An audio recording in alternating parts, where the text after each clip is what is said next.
defensoras de derechos humanos en Colombia. Desgraciadamente, desde el año 2010 las agresiones se han venido incrementando de una manera exponencial. En el año 2014 hubo 626 agresiones a defensores y defensoras de derechos humanos en Colombia, 55 de ellas fueron asesinatos.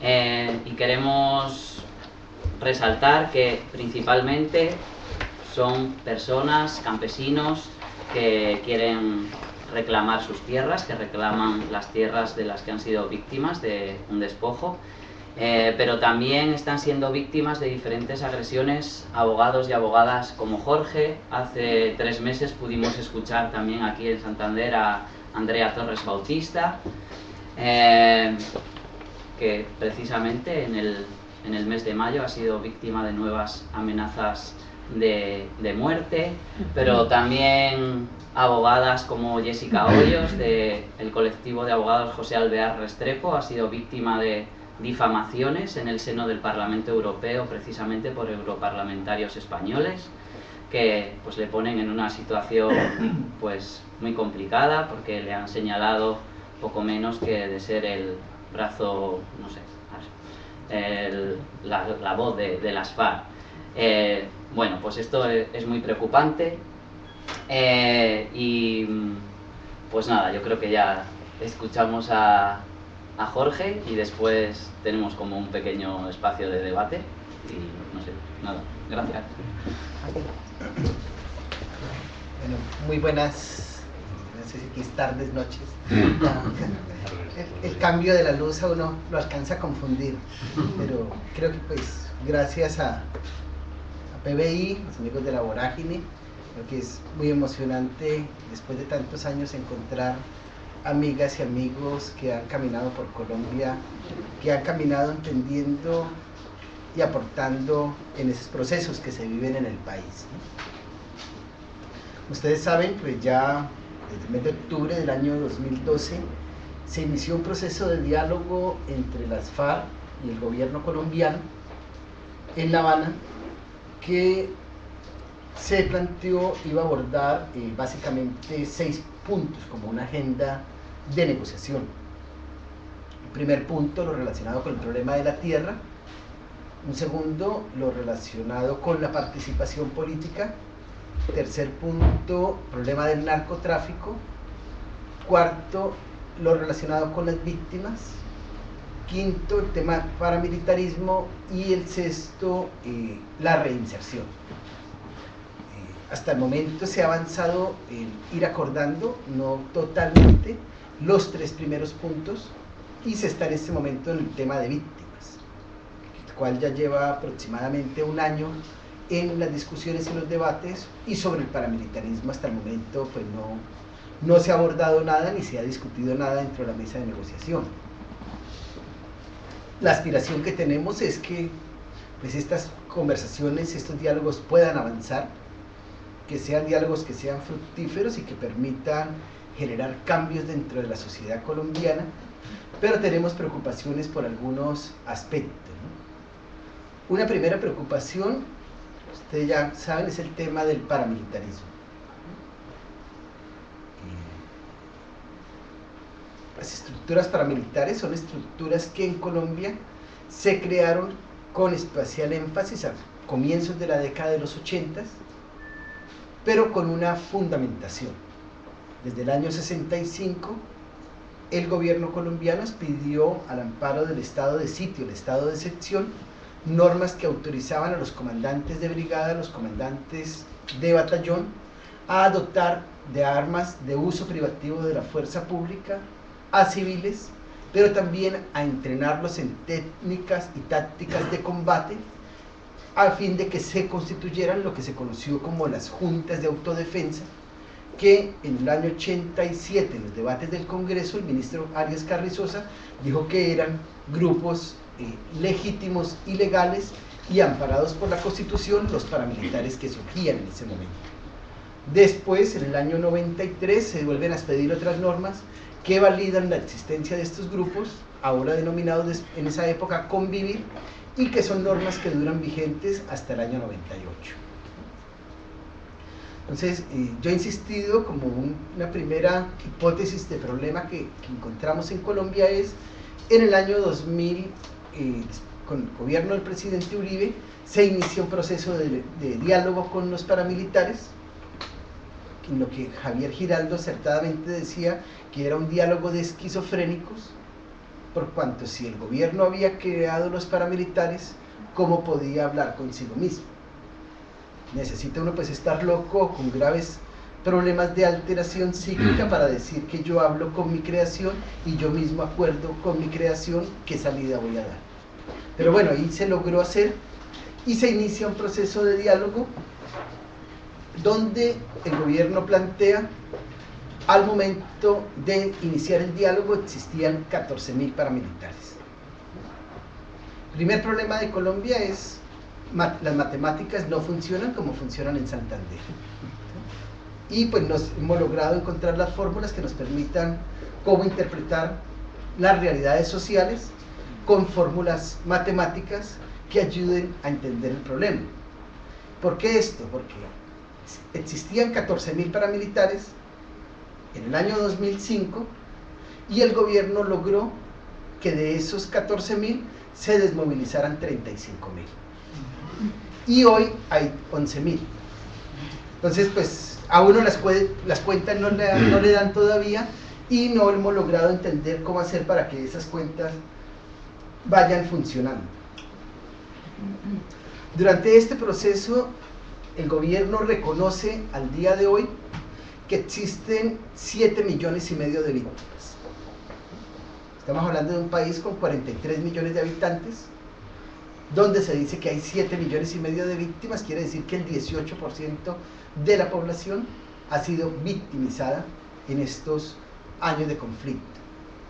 El gobierno únicamente está contabilizando después del año 85. No se está contabilizando desde los orígenes del conflicto. Únicamente a partir del año 85 se habla de 7,5 millones de víctimas. De ellas, 6.200.000 aproximadamente son víctimas de desplazamiento forzado. El trabajo que han hecho los organismos de derechos humanos permite ubicar que más del 70% de esas violaciones es atribuible a la acción o bien de las fuerzas militares o bien de los paramilitares o de la acción conjunta de ellos. Entonces, ¿qué es lo que vemos hoy con preocupación? Que esos 35.000 paramilitares que desmovilizó el Estado, pues que se han ido rearticulando y siguen operando en el país con total libertad, con total tranquilidad.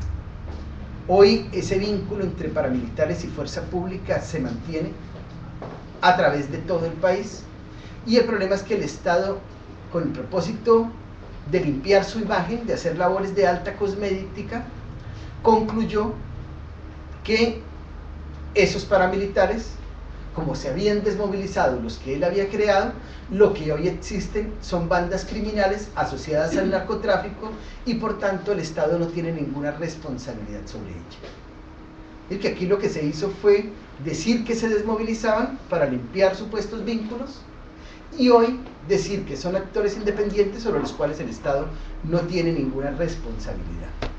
Eso nos preocupa en tanto si se avanza en una firma de la paz, pues que el paramilitarismo se mantenga, es un fraude a que pueda existir una paz que sea estable y duradera en Colombia. ¿No? En este gráfico, pues más o menos miramos el tema de los paramilitares que se desmovilizan, que dicen Estado se desmovilizaron. ¿Qué pasa? Que en ese contexto el Estado dicta una legislación que es la Ley 975 del año 2005, que es para beneficiar a los paramilitares que se desmovilicen.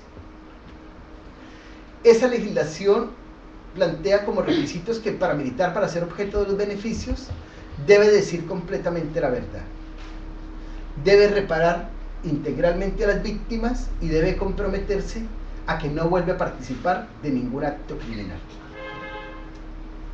La compensación va a recibir penas entre 4 y 8 años como máxima pena, sin importar el número de delitos que haya cometido.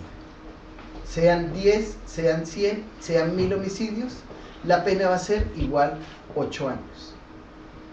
¿Qué vemos hoy con preocupación? Que la política criminal del Estado colombiano pues es efectivamente una política bastante criminal, porque es igual de grave en Colombia ejecutar una masacre, torturar o desaparecer que hurtar productos en un supermercado por necesidades alimenticias.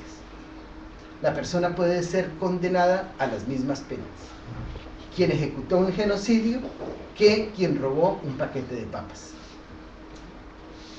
Entonces el gobierno nos dice que en esta parte de abajo iban con esta ley 975 de la pena de 4 a 8 años, los paramilitares iban a decir quiénes debían ir a esa ley, y el gobierno elaboraba un listado que entregaba a la fiscalía. De los 35.000, el gobierno entregó un listado de solo 4.511 personas que debían ir a responder ante los jueces.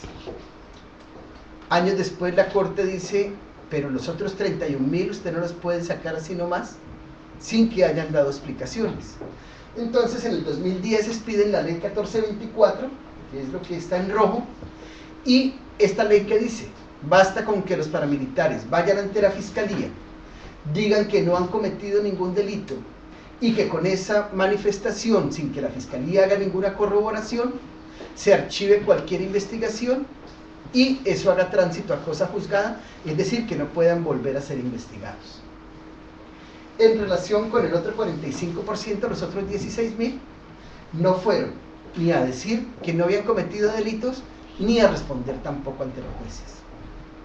Es decir, que es un proceso donde arranca con un 87% de impunidad.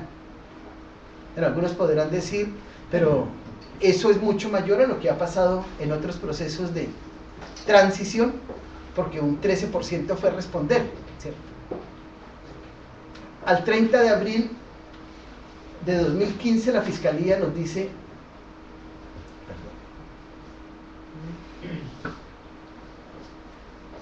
que este es el balance en materia de justicia. 4.400 están en justicia y paz, 31.034 no han sido objeto de ninguna acción de la justicia, y en los 10 años de justicia y paz, 105 paramilitares han sido condenados. La justicia colombiana, como siempre muy esforzada, ha logrado en 10 años dictar 28 sentencias, de las cuales solo 14 se encuentran en firme. Es decir, que inclusive podrían ser sentencias que sean anuladas o sean revocadas. Es decir, que hemos logrado avanzar en materia de justicia un 0,00001%. Lo que uno cuando ve eso es, pues aquí en Colombia lo que se hizo fue configurar un laboratorio para la impunidad. Aunque el gobierno dice, esta es de las mejores normas en justicia transicional que existen en el mundo, porque los paramilitares han planteado que se comprometen a que los crímenes no vuelvan a suceder. Y la Fiscalía ha rendido un reporte del 2012, no hay información más actualizada, donde dice, de los 35.313 hicieron un acto para dignificar a las víctimas. De esos, 1.100 pidieron perdón, que adicionalmente 1.083 manifestaron estar arrepentidos de lo que habían hecho, y que 1.143 se comprometieron a no volver a incurrir en ese tipo de delitos. Nosotros quisimos ser optimistas y pensar que no se repiten unos a otros. Los que están en azul no han hecho ninguna manifestación ni ningún acto de no repetición de crímenes. Y así se nos sigue diciendo que el modelo a seguir es el modelo de llamada desmovilización del paramilitarismo.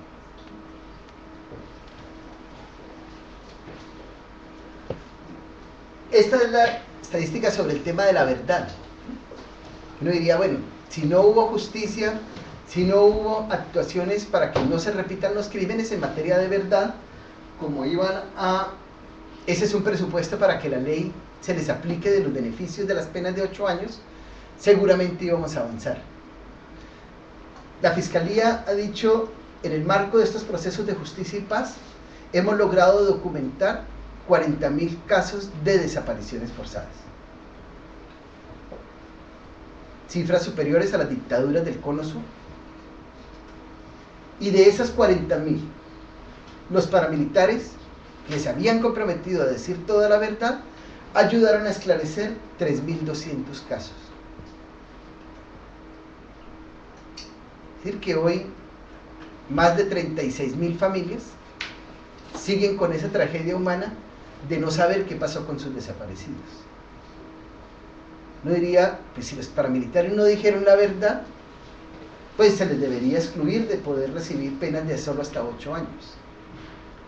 En estos 10 años, solo 15 paramilitares han sido excluidos de obtener beneficios.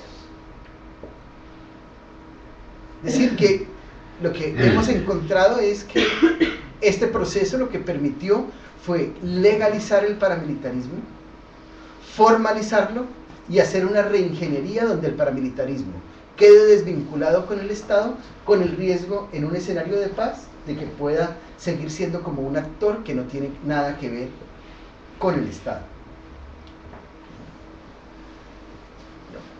Un punto que para nosotros es sumamente grave es el problema de la tierra.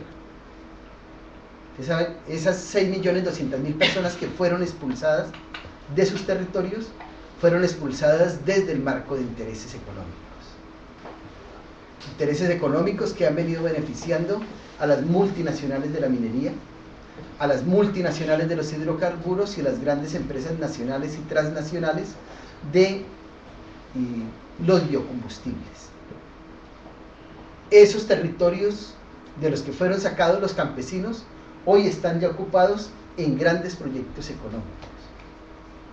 El tema es que quienes financiaron esos aparatos de terror hoy siguen encubiertos. En el país no se dice cuál fue el papel de los grandes terratenientes, de las grandes empresas nacionales y de las grandes empresas transnacionales. Lo que han dicho las autoridades colombianas es que en esos 30 años a los campesinos les fueron despojadas entre 4 millones de hectáreas y 6,5 millones de hectáreas, que es una porción de territorio pues que es bastante gigante. Hice personalmente el ejercicio de mirar, hacer seguimiento a una empresa que llegó en el año 2004 a Colombia. Una empresa que llegó a pedir grandes extensiones de territorio para efectos de desarrollar labores de minería del oro. Una empresa que en la República Democrática del Congo había financiado al Frente Nacional Integracionista para desarrollar su actividad de explotación del oro. Esta empresa llegó solicitando 5 millones de hectáreas, casi la misma cantidad que los campesinos habían sido despojados. Estaba pidiendo permisos en 354 municipios. De los 354 municipios en que la Anglo Gola Chanti pedía permisos para explotar oro, en 353 ya los campesinos habían sido despojados previamente de sus territorios. Hoy los campesinos siguen luchando porque les devuelvan la tierra, y con esa ley se creó una ley de víctimas que el gobierno ha dicho es la mejor institucionalidad en el mundo para las víctimas, para que puedan volver a tener la tierra.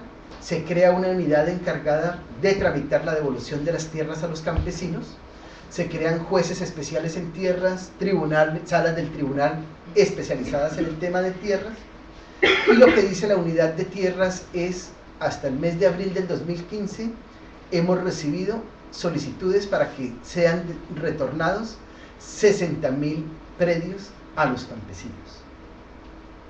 Esta ley, el Congreso la aprobó, que iba a tener una vigencia de 10 años.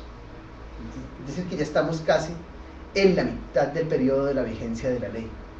Y el gobierno había manifestado, de los 6,5 millones de hectáreas que fueron despojados, nos comprometemos a devolver 2 millones de hectáreas durante los 10 años.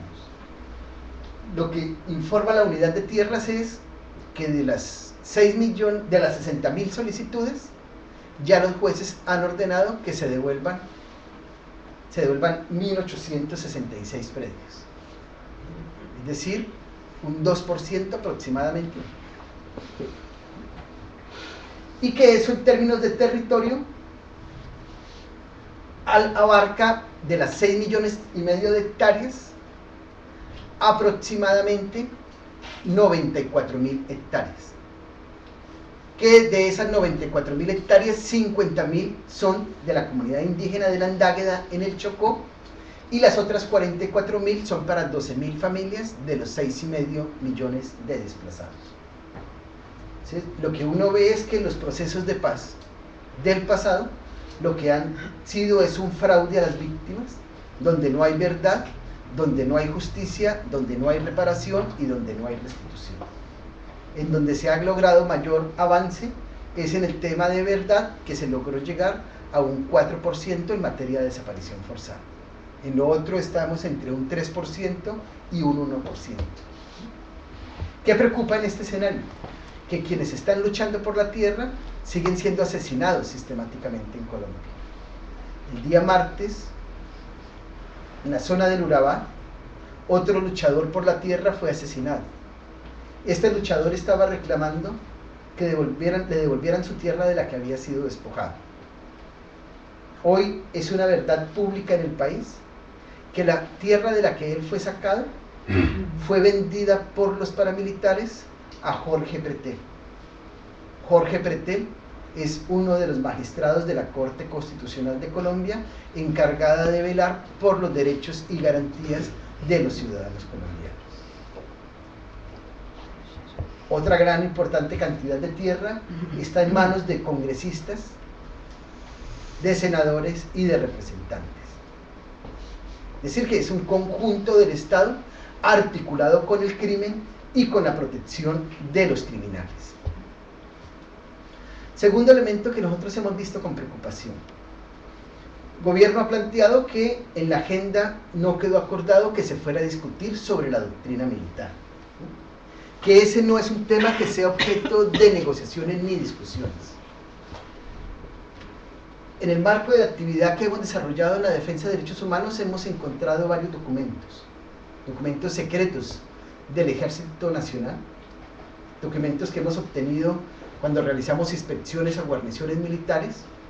Uno de esos documentos es titulado Conozcamos nuestro enemigo, elaborado por la Escuela Superior de Guerra José María Córdoba, documento con el que se sigue formando altos oficiales del ejército colombiano, donde se deja plantear que organizaciones como el Comité Permanente por los Derechos Humanos, la Asociación Nacional de Usuarios Campesinos, la Organización Nacional Indígena de Colombia, la Asociación de Juristas Demócratas, el Comité de Presos, entre otras, son parte del enemigo que debe ser destruido. El año pasado logramos conocer este otro, que es elaborado por el Centro de Educación Militar, Escuela de Armas y Servicios, un documento elaborado en el mes de febrero del año 2002. Este documento de las Fuerzas Militares, Ejército Nacional,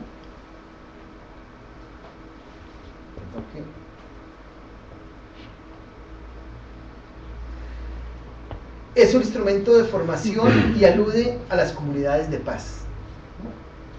Y desde su introducción deja planteada estas consideraciones.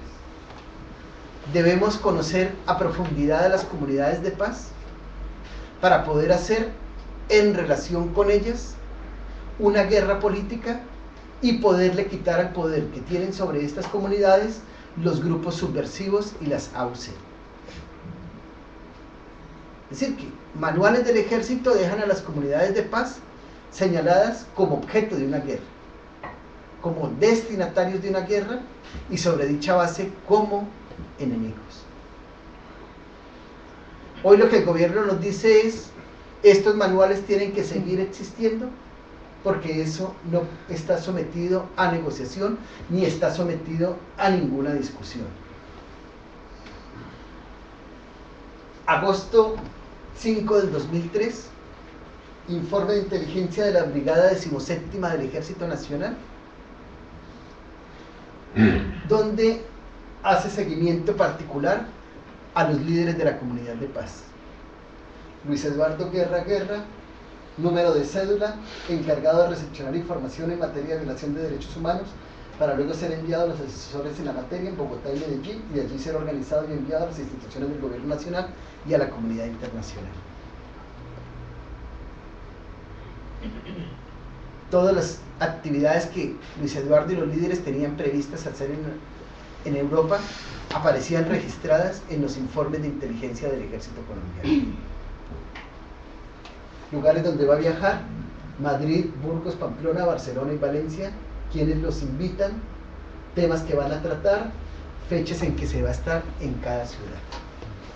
Pues seguramente cuando llegue a Bogotá también nos tendrán ampliado las fichas de inteligencia que se acostumbran a realizar por las autoridades colombianas. Inclusive dejan planteado lo que tenía como perspectivas de trabajo la comunidad.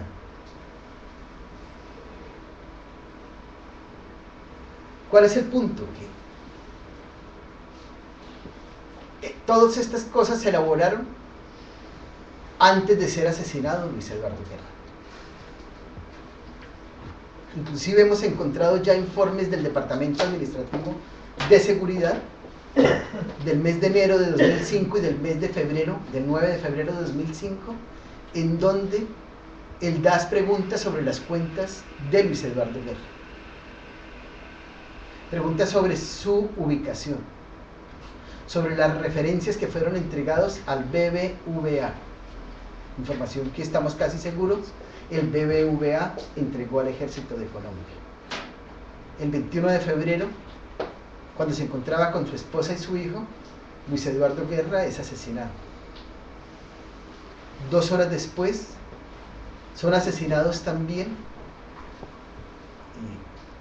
el señor Bolívar, su esposa Sandra, su hijo Santiago, su hija Natalia y una persona que estaba en la vivienda de nombre Alejandro. ¿Cuál es el punto aquí? Santiago, que tenía 18 meses, Natalia, que tenía 5 años, Dainer, que tenía 13 años, y Deyanira, que tenía 17, como las otras víctimas, fueron degolladas y descuartizadas. Personas fueron testigos de estos crímenes e informaron inmediatamente a la comunidad de paz, que a pesar de haber sido creada como una comunidad para alejarse del conflicto, para decirle a todos los actores armados: no queremos colaborar con ustedes, de 1.200 de sus fundadores, ya más de 200 han sido asesinados. Esta comunidad se crea en marzo del 97, y en diciembre del 97 la Comisión Interamericana le dice al Estado: proteja a esta comunidad por el grave riesgo en que está, pues ya la comisión había tenido pruebas de que 47 de sus fundadores habían sido asesinados. Después de que la comisión da esta orden, entre diciembre del 97 y octubre del 2000, les asesinan 90 personas más. Con eso la comisión va a la Corte Interamericana y dice: mire que mis órdenes no son cumplidas en Colombia, y la Corte le dice al Estado, como autoridad judicial y como Corte Internacional, le ordenamos que proteja a esta comunidad, y a pesar de esa orden de la Corte Interamericana, 130 más de sus integrantes han sido asesinados. Cuando asesinan a Luis Eduardo, la comunidad denuncia públicamente que había sido el ejército el autor de estos hechos. La respuesta que recibe es un pronunciamiento del presidente, del ministro de la Defensa y del comandante de las fuerzas militares, de que esta era una comunidad guerrillera y que denunciaba al ejército para encubrir a las FARC, que habían sido las autoras del crimen. Iniciamos a través de un poder que nos da Gloria Cuartas para intervenir en nombre de la sociedad y no como abogados de la comunidad, que habían decidido no volver a colaborar con la justicia en Colombia, pues habían comprobado que cuando los testigos iban, los testigos después eran amenazados, perseguidos o asesinados, y nunca había ningún resultado. Empezamos a actuar y logramos primero encontrar a las personas que el vicepresidente de la República había llevado ante el Congreso para que dijeran que las FARC habían sido las autoras, que eran las mismas personas que habían llevado a la Fiscalía y que habían llevado ante los embajadores de la Unión Europea acreditados en Bogotá. Uno de estos testigos nos dice que efectivamente él recibió aproximadamente 500.000 pesos para decir que las FARC habían sido las autoras, pero que además el Programa de Protección a Defensores de Derechos Humanos del Ministerio del Interior le había dado una vivienda gratis durante 6 meses en Bogotá para que mantuviera sus versiones. Es decir, el poder civil encubriendo las acciones del poder militar, mirando cómo encubría los crímenes. Y luego interrogamos a uno de los comandantes paramilitares, alias HH, comandante del bloque Bananeros, y él informa que se reunió un mes después de la masacre con el coronel Duque, que era el mando operativo de la operación donde murieron estas personas, y que el coronel Duque ya había dicho que tenían problemas, que necesitaban un aporte para poder solucionar este caso, y que él le había entregado aproximadamente 2.000 euros, su equivalente en moneda colombiana, para que pudieran pagar los testigos.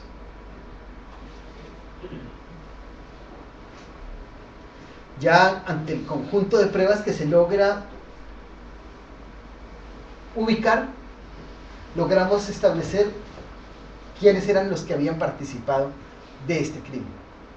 Pero ya esto está desactualizado porque no están todos los civiles que participaron para encubrirlo, aquí están solo los ejecutores materiales. ¿Qué es lo preocupante? Que la justicia en Colombia actúa únicamente frente a estos que se encuentran abajo. Son los únicos que son objeto de condena al día de hoy. El capitán Gordillo está condenado porque él aceptó y confesó su participación y recibió ya una pena de 20 años. Pero lo que el capitán Gordillo dijo frente a este resto de personas que intervinieron, la justicia no lo ha querido mirar. Él contó cómo después de la masacre el general Fandiño viajó hasta el lugar de los hechos y se reunió con él y los paramilitares para evaluar lo que había sucedido.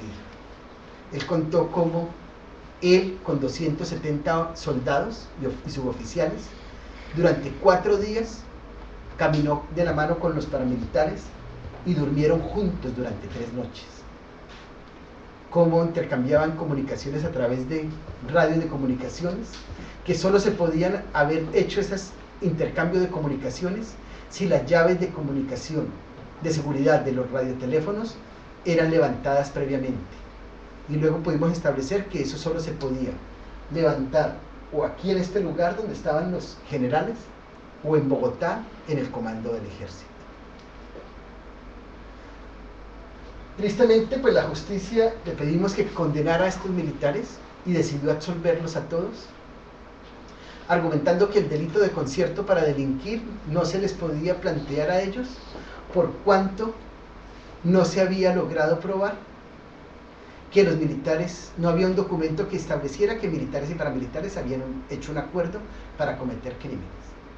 No bastaba con que se estuviera probado que habían dormido y patrullado juntos. Que el delito de acto de barbarie tampoco se les podía condenar por cuanto a los niños, al parecer, dice la juez, se les descuartizó y degolló después de muertos, que en tal medida no existe barbarie, y que adicionalmente en Colombia, como el derecho a la vida es un derecho intransferible, irrenunciable, a los miembros del ejército colombiano no se les puede exigir que arriesguen el derecho a la vida para proteger a una población indefensa. Bueno, finalmente apelamos esa decisión, se confirmó, se decidió condenar a quienes están en color oscuro, pero se absolvió a los siguientes.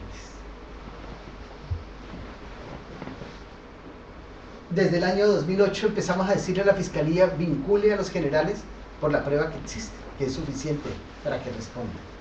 Solo hasta el 2013 fueron llamados a responder en el mes de mayo.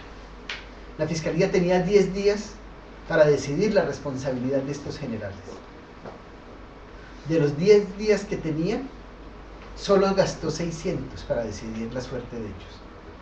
Y en el caso de uno de ellos se pronunció el 30 de marzo del 2015, en el caso del general Zapata. Y lo que la Fiscalía decide es que la investigación contra el general Zapata se archiva porque el general murió. Es decir, que habiendo tenido 7 años para procesarlo, teniendo 7 años las pruebas, durante todo ese tiempo decidió protegerlo. Hay otra situación pues, en la que nosotros hemos venido interviniendo, es los casos de asesinatos sistemáticos de civiles que se han presentado como personas muertas en combate, que son claras ejecuciones extrajudiciales, que en Colombia se les ha llamado falsos positivos. Entre el año 2002 y 2008, 4.800 personas fueron asesinadas en esas circunstancias. El ministro de la Defensa había impartido una circular a todas las tropas donde les decía que quien mostrara más positivos, más resultados en la lucha contra los grupos al margen de la ley, iba a recibir ascensos, premios, condecoraciones, traslados o ampliación de sus vacaciones. En un caso que representamos a los familiares de las víctimas, 2 muchachos que fueron asesinados, un tercero se logra salvar cuando al momento en que lo tenían arrodillado para dispararle, al soldado se le trabó el fusil, lo que le permitió a él lanzarse al vacío, correr y salvar su vida. En este caso encontramos este documento, firmado el 17 de marzo del 2008. Estos jóvenes habían sido asesinados el 7 de febrero del 2008. En este documento, el coronel Emilio José Barrios, comandante de la 8ª Brigada, y el coronel Enrique Navarrete Jadet, segundo comandante de la brigada, firman el asunto. Se trata de la cancelación de informaciones por un valor de 2 millones de pesos al señor Reinaldo Marín Patiño, identificado con esta cédula. La información que le van a pagar es que el día 5 de febrero dio datos que permitieron matar a estos 2 jóvenes y donde el tercero se salvó.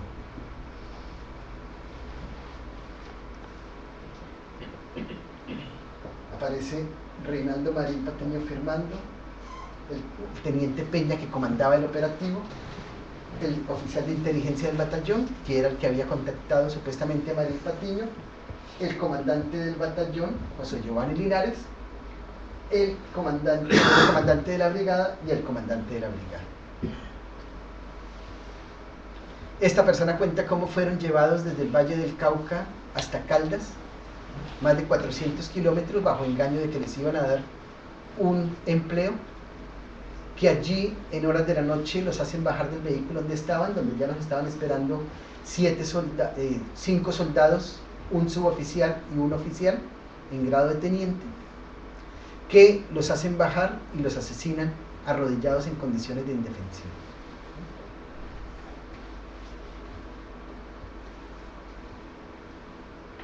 Con esta información y la evidencia de que se habían dado 63 casos similares a este, donde 96 personas habían sido asesinadas, acudimos ante el presidente de la República y ante el ministro de la Defensa a decirles: ustedes acaban de llamar al curso de ascenso a generales, le pedimos que retire al coronel Navarrete y al coronel Barrios de ese curso de ascenso, pues son un riesgo para la sociedad y en tanto han participado en violaciones a derechos humanos no pueden seguir ejerciendo cargos de poder.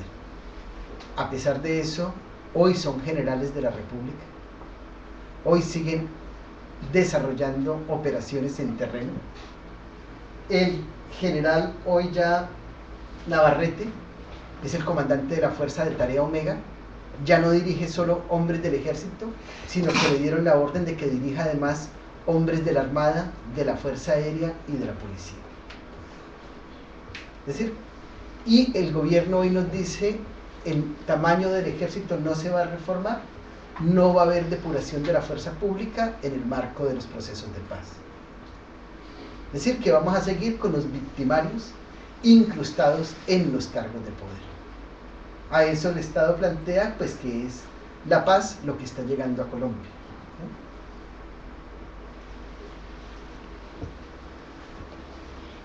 Esto es un poco cómo funciona el sistema de justicia hoy en Colombia. Este es un documento del 29 de agosto del 2014, es decir, hace menos de un año.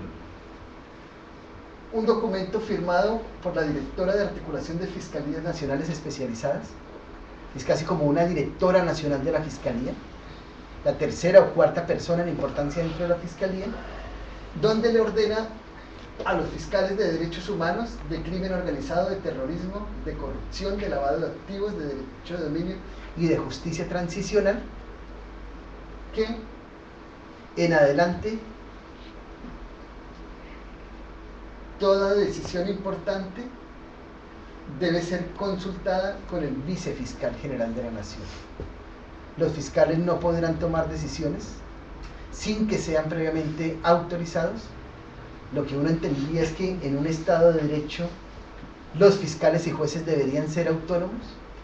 Aquí ya el camino a la impunidad está trazado desde antes, ¿no? Y ustedes no van a tomar más decisiones que puedan poner en riesgo el proceso de paz. Ahí entiende uno por qué casos como el de San José de Apartado pues no se resuelven en la justicia colombiana. ¿Y por qué? Pues cuando va uno a mirar lo que pasó con los falsos positivos, la Fiscalía dice, hemos condenado ya a 700 integrantes del ejército, pero de esos 700 integrantes, solo 6 tienen el grado de coronel o teniente coronel, solo 30 el grado de mayor o capitán, 62 el grado de teniente o subteniente, 117 son suboficiales y 503 son soldados. Quienes dan la orden de los crímenes siguen hoy dentro del poder, siguen siendo ascendidos, siguen siendo premiados, y pues eso es lo que el gobierno sigue ofreciendo a la sociedad como el balance en términos de justicia. ¿Cuál otro punto nos preocupa? Que este se está planteando ya como un proceso a la vez sin memoria. La semana pasada se acordó entre las FARC y el gobierno la creación de la Comisión de la Verdad, que va a ser conformada por 11 personas designadas entre las FARC y el gobierno. Pues que le preocupa a uno en materia de independencia e imparcialidad, qué altura va a tener esa comisión, pero donde el gobierno dice que se compromete a entregarle a la comisión toda la información en su poder dentro de los límites de la ley. La información de inteligencia, contrainteligencia y operacional del ejército colombiano sigue siendo información sometida a la reserva. La información de los procesos penales es información sometida a la reserva. Es decir, que va a ser una comisión con una verdad completamente parcial, que no va a tener la posibilidad de conocer los entramados de los aparatos criminales dentro del Estado colombiano, y que va prácticamente a resultar validando que esos aparatos sigan existiendo. En marzo del 2014 fuimos a inspeccionar la Policía Nacional, a buscar sus archivos, y nos dicen que esos archivos de los 80s y 90s ya no existen, porque la bodega donde se encontraban se inundó y todo desapareció. ¿Sí? Igual lo hemos ido encontrando ya en unidades militares, ¿sí?, que hay un proceso sistemático de desaparecer la verdad, que eso es ya una operación de limpieza que inició. Es que no creemos que estén eliminando la información de inteligencia, creemos más bien que está siendo sacada de las instituciones oficiales y que deben ya existir bodegas particulares en las cuales esa información está siendo almacenada para que la sociedad no la conozca. En ese escenario, pues Rubén ya señalaba cuál es la situación de quienes defienden los derechos humanos. Hoy pues tenemos preocupación de ver que diariamente un defensor de derechos humanos está siendo amenazado, que cada 6 días sigue siendo asesinado un defensor de derechos humanos en el país, pero que además no hay ninguna labor de la justicia en investigar estos hechos. Que tampoco hay medidas políticas reales desde el Estado que permitan proteger a los defensores de derechos humanos. Para ejemplificar la situación, nosotros en la oficina fuimos citados por el gobierno a una reunión donde nos dijeron que tenían preocupación por nuestra vida, pues nosotros en los casos que llevamos en la actualidad hay 12 generales comprometidos, de los cuales 4 son en servicio activo, 2 del ejército, 2 de la policía, y lo que nos dicen de la vicepresidencia de la República es que la Junta de Generales no veía bien nuestro trabajo, pues afectaba el honor militar. Ellos aún creen que tienen honor, pero bueno, cada uno tiene derecho a estar equivocado. Y le pedimos al gobierno que desautorizara y deslegitimara esas opiniones dentro del ejército, que públicamente manifestara que respaldaba nuestro trabajo, que nuestro trabajo era legal, que era legítimo, que era necesario para un Estado de Derecho. Y una de las negociadoras del gobierno en La Habana, María Paulina Riveros, que es simultáneamente directora de Derechos Humanos del Ministerio del Interior, hace 3 semanas nos hemos reunido nuevamente con ella y nos ha manifestado que el gobierno de Colombia no puede hacer el acto público que nosotros hemos demandado ya durante bastante tiempo, porque si hace ese acto público reconociendo nuestro trabajo, eso nos podría poner en riesgo. ¿Sí? Ese es un poco el panorama del país, ya para no extenderme mucho más, que corre uno el riesgo de ponerse cansón. Muchas gracias.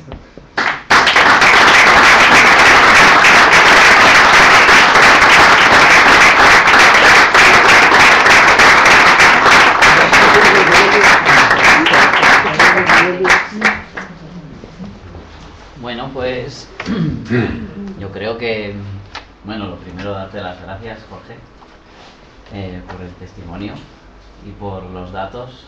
La verdad que no siempre tenemos la suerte de encontrarnos presentaciones tan, no sé, con ese nivel de detalle, o acercarnos a este tipo de documentos, no es nada fácil. Gracias también porque a ti hacer estas declaraciones también te están exponiendo por esa, no sé, por tu dignidad y tu coraje. Gracias. Y no sé si hay algún espacio, preguntas, comentarios.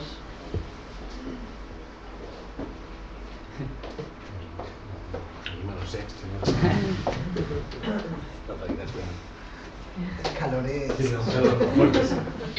Bueno, yo lo que me pregunto es, en las negociaciones respecto a estos temas, no se pueden plantear, nada más que hay que explicar qué postura tienen las FARC, porque las negociaciones van adelante y bueno, incluso por las informaciones que nos llegan, digo las informaciones que nos llegan, no que pueden estar sesgadas pero bueno, las informaciones que nos llegan no se han interrumpido, han tenido sus momentos de ida y vuelta, pero bueno, siguen adelante. Incluso parecería que no estaría muy lejos el acuerdo de paz. Y frente a todo esto, ¿qué dicen los FARC? ¿Me has entendido lo que...? Sí, pues uno ve con preocupación que haya un silencio y un vacío en discutir estos temas. Creo que son temas muy graves para la sociedad. Y desafortunadamente se acordó una agenda desde un comienzo que no incluía estos aspectos, y sobre lo cual el Estado dice, como eso no quedó en agenda, no va a ser objeto de debate ni de negociación. Segundo, uno está viendo un panorama muy grave donde se está planteando un equilibrismo, que como nosotros cometimos unos crímenes y ustedes también, como que igualemos por lo bajo y hagámonos pasito entre todos, ¿sí? Una tabla rasa, ¿sí? Que estaría un poco desde lo que están planteando sectores políticos del país hacia un perdón y olvido generalizado. Y las FARC han planteado que ellos no están dispuestos a pagar un día de cárcel. Y lo que vemos es también que simultáneamente desde la fuerza pública hay un chantaje sobre el gobierno, en el sentido de que de que ellos tampoco van a pagar. Inclusive lo que estamos ya viendo es que casos en los que se había avanzado, casos emblemáticos en la historia del país, como las condenas del general Arias Cabrales y del coronel Plazas Vega, muy seguramente la Corte Suprema, en el marco de toda esta situación política y coyuntural, tomaría ya la decisión de absolver al coronel Plazas Vega.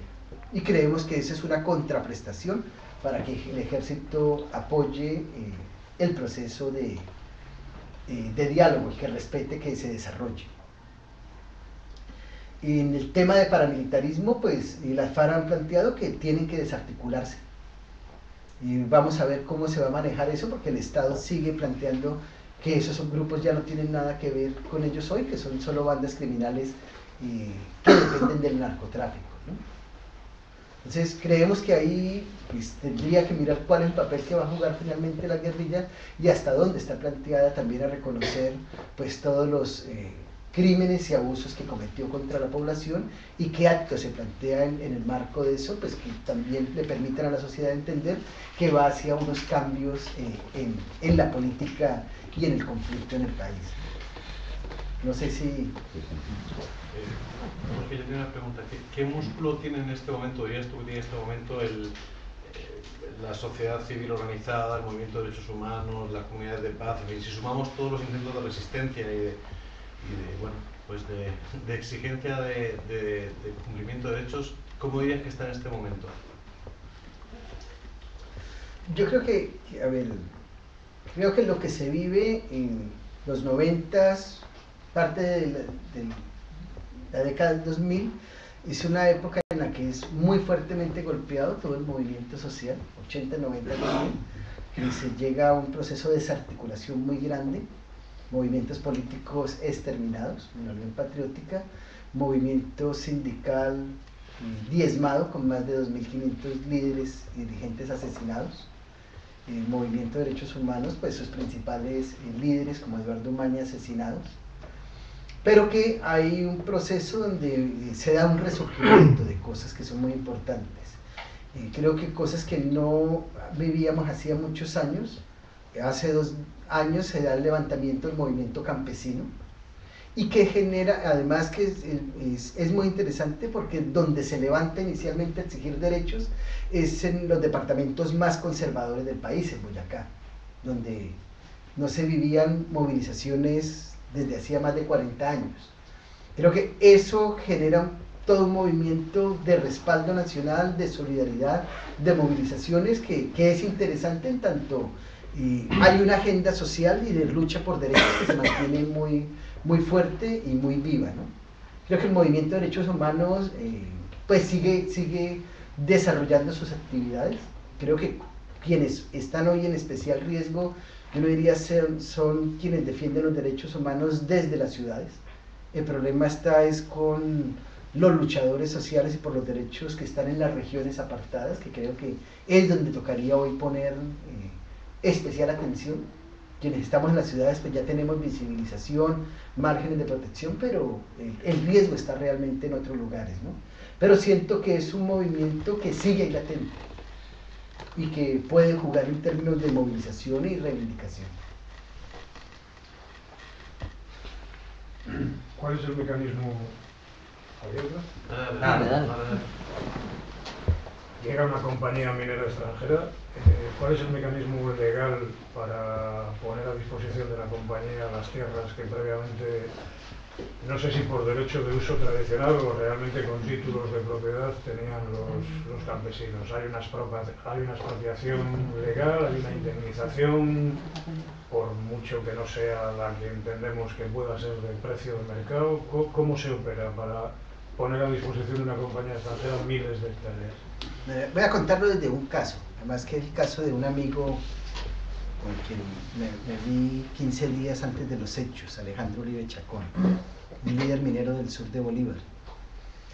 Él estaba saliendo después de la asamblea de los mineros a informar las conclusiones a que se había llegado y sobre el tema del ingreso de las empresas y las compañías. Y cuando estaba en desarrollo de esas actividades, es asesinado y presentado como muerto en combate. Luego, pues, tenemos acceso a los informes de inteligencia. Y la inteligencia decía que él era guerrillero porque estaba realizando reuniones en las comunidades promoviendo que la multinacional no ingresara.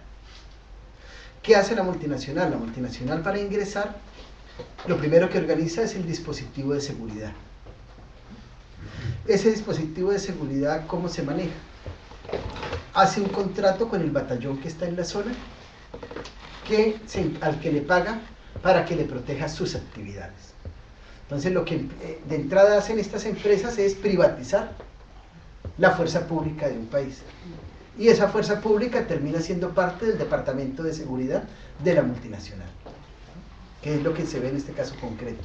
En la legislación colombiana, ¿qué sucede? Que el derecho que tiene la persona sobre la tierra es sobre la superficie, pues el subsuelo es propiedad de la nación, del Estado. Entonces, el Estado puede otorgar permisos de uso sobre el subsuelo que generan una indemnización frente a la afectación que pueda sufrir la superficie. Y se supone que en el caso de las comunidades afrodescendientes e indígenas tienen el derecho a ser informadas previamente y consultadas sobre el uso que se va a dar a su territorio. Lo que hemos podido mirar, por ejemplo, el caso de esta misma empresa es que cuando va a desarrollar un proyecto, cita a las comunidades a una asamblea para informarles del proyecto que se va a hacer. Allí pues les lleva alimentos durante el día de la asamblea, y en ese contexto entrega hojas para que la gente firme que asistió. Esa firma de asistencia se entiende como la consulta que fue realizada y que el proyecto ya puede desarrollar su implementación. ¿Y cuál es el problema? Que el derecho es mucho más perverso en Colombia todavía, en el tema minero. Existe un principio dentro del Código Minero que es el primero en el tiempo, primero en el derecho. Que pues si uno lo mira, pues no necesita no ser abogado para entender que el primero en el tiempo pues es el primero que llegó para tener sobre esa base el primer derecho. Pero la cosa es tan perversa que el primero del tiempo es el primero que llega ante la oficina de minas a presentar la solicitud, es el primero que tiene derecho sobre el territorio. Entonces, en el sur de Bolívar, lo que vienen haciendo es negar las solicitudes, y con las solicitudes que han presentado los mineros, con eso ya no queda una solicitud, queda el territorio liberado. Y si la multinacional presenta, si ayer le negaron a la comunidad el permiso para trabajar y la minera presenta mañana la solicitud, la minera queda como primera en el tiempo y no importa que la comunidad viniera ya realizando actividades, es desplazada de sus actividades. Hay un dato que probablemente le responde a la pregunta suya. Más de la mitad de las explotaciones rurales en el país no tienen titulación, como ocurría aquí en los años 50. ¿Sí? Entonces, titular supone una inversión técnica y material inmensa que ellos no están dispuestos a hacer. Eso es uno de los factores a través de toda la historia nacional que permite la creación del conflicto y del conflicto armado. ¿Sí? Los campesinos que colonizan tierras de frontera no tienen un papel. Dicen, llevamos 20 años, a veces más, a veces hasta 4 o 5 generaciones explotando un predio en la selva. Viene la compañía minera o cualquier otro, y como ellos no tienen titulación, estos van donde los notarios de la localidad que están comprados y trabajan para ellos y les escrituran. Entonces el campesino tiene que ponerse en el papel de demostrar que él lleva ocupando ese territorio por mucho tiempo. Los grandes terratenientes, ¿qué hacen? Compran un trozo y van extendiendo de tal suerte que ustedes puedan mirar y la escritura es de 5.000 hectáreas, pero la finca es de 30.000, porque han ido ocupando.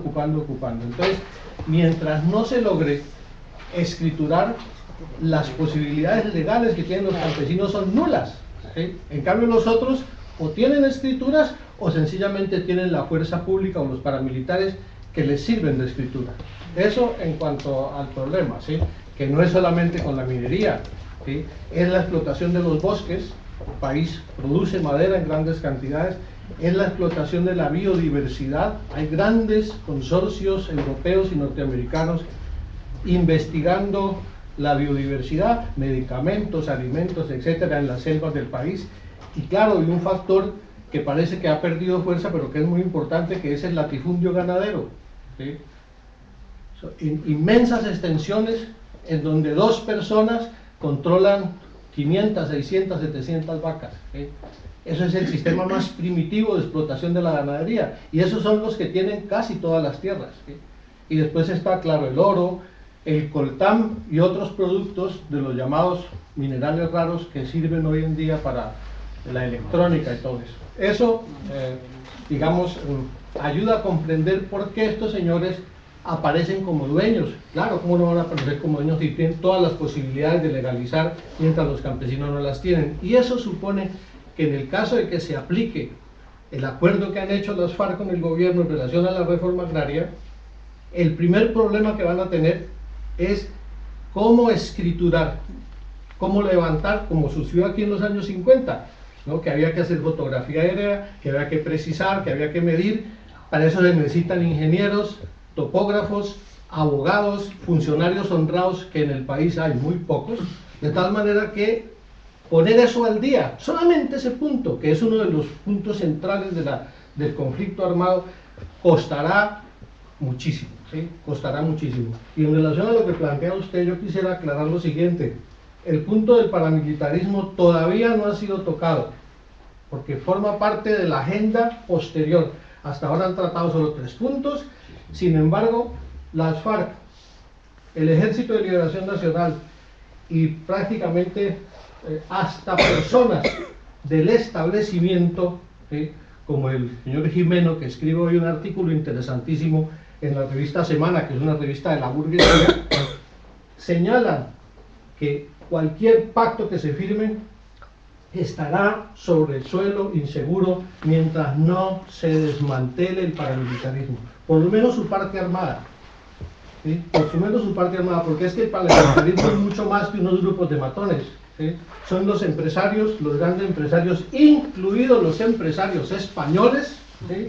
Las grandes empresas españolas que pagan a esos paramilitares. Por ejemplo, la Nestlé, que no es española, pero la tenemos aquí en la región, la Nestlé paga paramilitares y tiene, bueno, volaron esa instalación en el Caquetá, tiene grupos que controlan a los sindicalistas, a los trabajadores, ¿sí? Entonces, ese cuerpo, dijéramos, no es solamente un cuerpo militar, es únicamente el brazo armado de todo un proyecto social y político, ¿sí? Son cientos y cientos de familias, sobre todo en el campo, en las cabeceras municipales que llamamos nosotros, que son los que están fomentando y apoyando eso. Es un sector de la Iglesia Católica que está detrás de eso, ¿sí? Hay que decirlo. El ejército, ¿qué es lo que hace? Completar su acción. Estos le hacen el trabajo sucio. Y cuando se les va la mano, ellos también participan directamente en el trabajo sucio. Y en relación al acuerdo sobre la impunidad o no impunidad, los guerrilleros en La Habana han dicho claramente, está la semana pasada, está en la prensa de aquí también y se puede leer, han dicho claramente: nosotros no estamos dispuestos a ir a la cárcel en todo lo que tenga que ver con el principio de la rebelión, que está recogido en la Constitución del país y está reconocido internacionalmente. Nos levantamos en armas, ¿sí? Como rebeldes, y ese principio de la rebelión supone que existen delitos conexos a la rebelión que no se juzgarían, que entrarían a ser perdonados, por así decirlo, entre las dos partes que están negociando. El llamado, lo que ellos llaman retención, que es un secuestro, o las extorsiones, que le sacan dinero a los ricos para financiar sus cosas. Todo eso serían delitos conexos a la rebelión. En lo que no son delitos conexos a la rebelión, como violaciones, asesinatos o lo que sea, ellos lo han dicho claramente: que se establezca la verdad, y si alguno de nosotros ha violado, que vaya a la cárcel. si alguno de nosotros ha asesinado, que vaya a la cárcel. Y ellos lo que están esperando es que el gobierno diga lo mismo. Hasta ahora el gobierno ha dicho que no. En todo esto, los narcos, ¿cómo entrarían en la ecuación? ¿Como una banda criminal o como unos empresarios? El tema es que el proceso que se ha vivido con el paramilitarismo hasta el momento ha sido un proceso de legalización de capitales, de formalización, y con eso se ha buscado formalizar y legalizar el paramilitarismo y el lavado de dineros de una vez, ¿no? Es claro para nosotros que el narcotráfico ha sido un motor y que en esa medida también se ha ido vinculando con el Estado.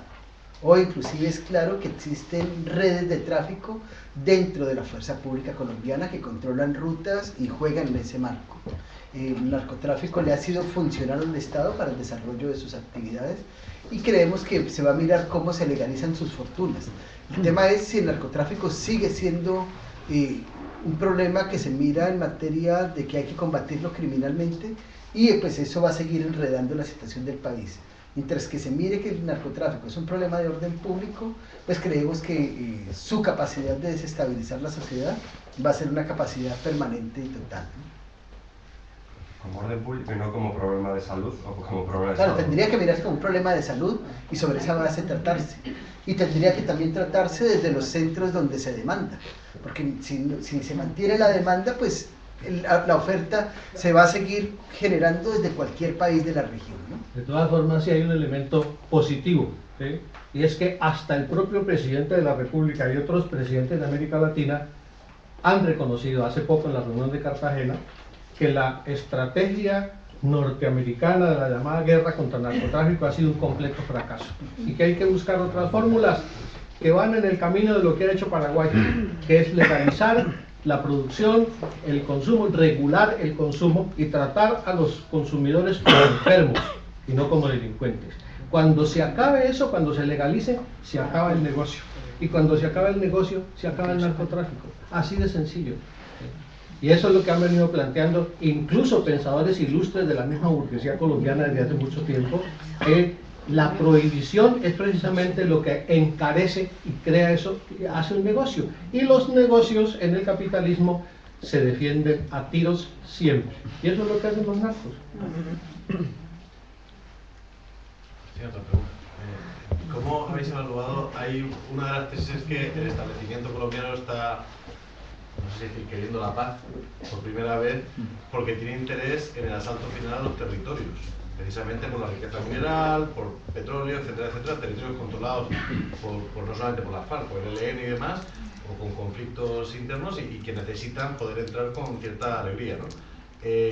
¿Habéis estudiado todo ese otro aluvión de violación a los derechos colectivos territoriales, a los derechos humanos, que puede llegar ya sin conflicto armado, que es como la justificación de todo ahora en Colombia?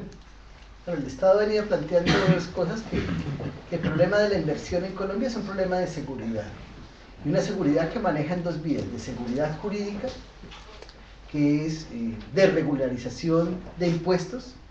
Hoy casi que los impuestos que se plantearían hacia la minería han ido desapareciendo, en la idea de que las empresas lleguen más fácilmente como estímulo y como atractivo para la inversión.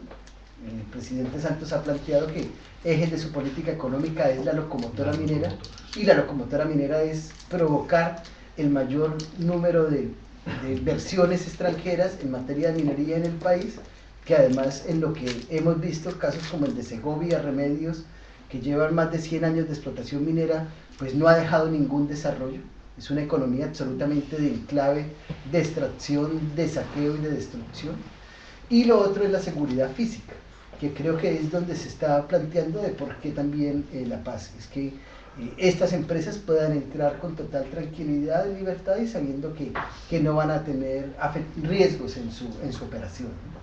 Pero hay cálculo porque hasta ahora se justifican toda la violación de derechos en la guerra, pero este sería digamos, más parecido a lo que está pasando en otros territorios como en México, como Guatemala o como Honduras, que simple y llanamente Claro, el tema es con que ese aparato paramilitar además respaldándote, teniendo esas conexiones con el capital y con esa inversión La extranjera. pregunta sería, ¿por qué la burguesía colombiana y la embajada gringa están dispuestos a sentarse a negociar. Ya hay un representante No, directo del gobierno de los Estados Unidos en La Habana. Sí, sí, ¿Por qué?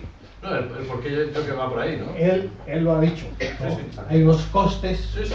para lo que llaman la inversión, pero hay otros costes que generalmente la gente no ve.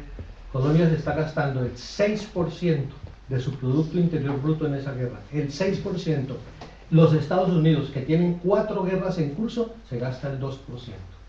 Entonces, la economía no está en capacidad por mucho más tiempo de sostener un ejército de más de 500.000 de hombres. Es más, casi que solamente Brasil tiene un ejército parecido al nuestro. Habría que sumar los ejércitos de todo el continente para tener 500.000 de hombres que se gastan el 6% del Producto Interior Bruto. Y claro que la otra razón muy sencilla es porque no han podido derrotar las guerras. Sí, eso está claro. Claro, el tema es que Se sientan a negociar porque han perdido la guerra. Si un ejército Pero no no pueden gana, ganar, como mínimo. Claro, el tema es que ni siquiera se va a discutir el tamaño del ejército, ni se va a discutir el tamaño de la policía. Ya hoy lo que se está planteando es que las obras de infraestructura serían ejecutadas por el Ejército Nacional. La construcción de carreteras, puentes y demás obras serían obras hechas por el Ejército en el marco de mantener una militarización total de la sociedad, que es mucho más grave todavía. Que ni siquiera se plantea el debate de que hay que reducir el tamaño de un ejército porque vamos hacia un escenario de posconflicto. ¿No? Lo que han dicho claramente las fuerzas militares es que ellos no van a permitir que el tamaño del ejército sea reducido en Colombia. pero aquí los militares tampoco querían acabar con el franquismo y se les pagó bien, muy bien, y la mayoría de ellos se fueron para su casa.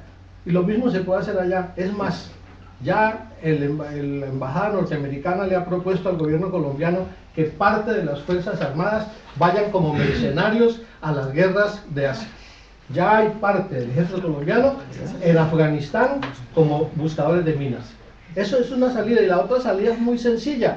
Se pasan una gran cantidad de oficiales y suboficiales a formar parte de la burocracia civil con buenos sueldos. Y ellos, antes que anticomunistas, les gusta el dinero. Y donde les ofrezcan una buena salida, se les olvida todo su patriotismo y todos los golpes de pecho cuando suena el himno nacional y la bandera y la defensa de la civilización y todo eso. Y eso lo pueden hacer. No lo van a hacer inmediatamente, pero a la larga tienen que hacerlo porque el país no soporta 500.000 de soldados. No hay cómo mantener esto. También Alemania desmovilizó a muchos soldados después de la Primera Guerra Mundial. La cosa es saber cómo hacerlo. No se puede desmovilizar, no solo hay que desmovilizar los de abajo, los más importantes son los mandos, que son los que realmente tienen la sensación de haber perdido. Los grandes oficiales de las SS terminaron en todas las embajadas de Alemania en el extranjero. En mi país, yo lo conocí, uno de los responsables de la embajada alemana había sido un alto oficial de las SS. Y se va a saber, lo hicieron en Argentina, lo hicieron en África y lo hicieron aquí.